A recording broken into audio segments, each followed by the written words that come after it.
బాబు బయలుదేరుతున్నావా? ఒక్క నిమిషం మాట్లాడాలి. పర్వాలేదు, చెప్పండి. ఇదిగో, ఇది ఊళ్ళో నాకు తెలిసిన కార్ల కంపెనీ. ఇందులో నీకు ఏది నచ్చిందో చెప్తే నేను చూసుకుంటాను. దేనికి? తప్పుగా అనుకోకు, మీ ఇద్దరు కాలేజీకి వెళ్ళడం కొందాం అనుకుంటున్నాను. Thanks uncle. కార్ కొంటే నా కష్టార్జితంతో కొనాలన్నది నా ఆశ. సరే బాబు, నాకు తీసివ్వాలనిపించింది. తప్పుగా అనుకోకు. చచ్చా, అదేం లేదు. వస్తాను. మంచిది అంకుల్. నేను చెప్పింది నీకు అర్థమైందా? ఇకపై దేనికైనా నువ్వు సిద్ధంగా ఉండాలి.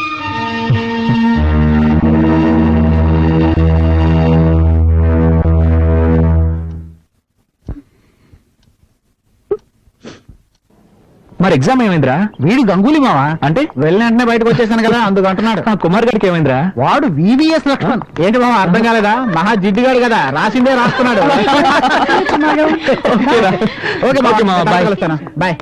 Bye girls. Hey Nisha. Hi Karthik. Hi Karthik, I'm going to miss this college life. Exams అయిపోయి మనం విడిపోతున్నాం అనుకుంటే చాలా బాధగా ఉంది.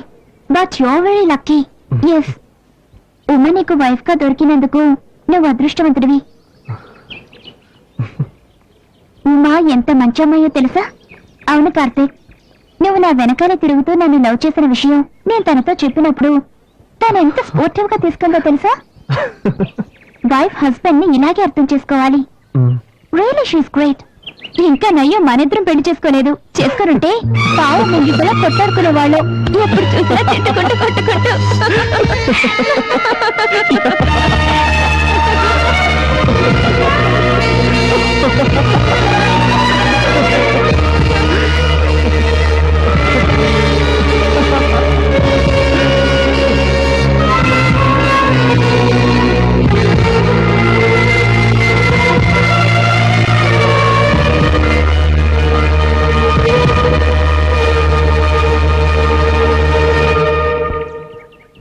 సారీ కార్తీక్. సారీ దేనికి? ఎన్నోసార్లు నేను ఇన్సల్ట్ చేశాను. ఆ వేవి మనసులో పెట్టుకోకు. Keep in touch. ఉమ్మని బాగా చూసుకో. Okay okay. See you. Bye. All the best. Thank you. Bye. Good luck. Thank you. By.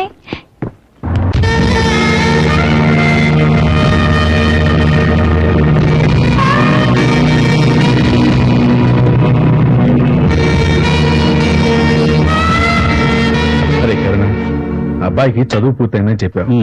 ఏదైనా వ్యాపారం చేయాలనుకుంటే నా వల్ల సహాయం నేను చేస్తాను. అతను అడగటానికి మొహమాట పడుతున్నట్టున్నాడు.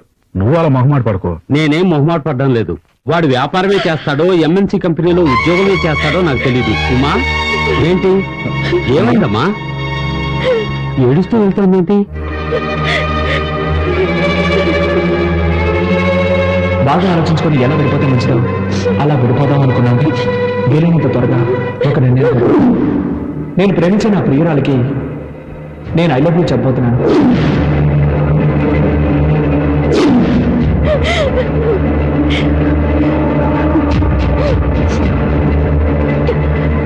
ఏమైందిరా?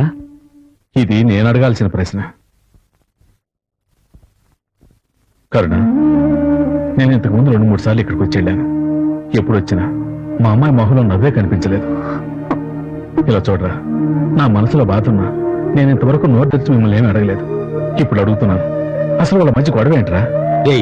ఇలా అడిగితే ఏం లేదురా, అసలు ఇక్కడ ఏం జరుగుతోంది నాకు తెలిసి తేడాలి.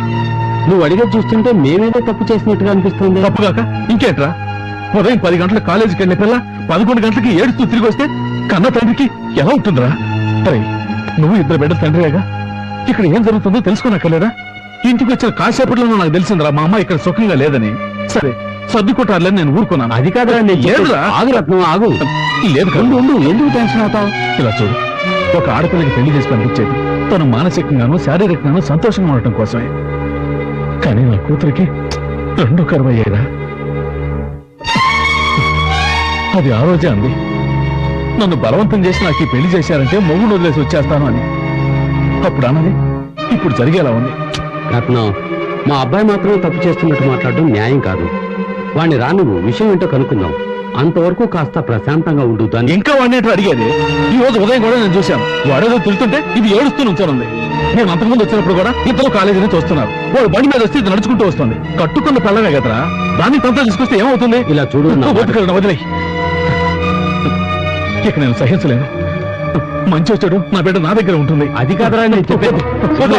తొందరపడి ఒక నిర్ణయానికి రాకు. రత్నం,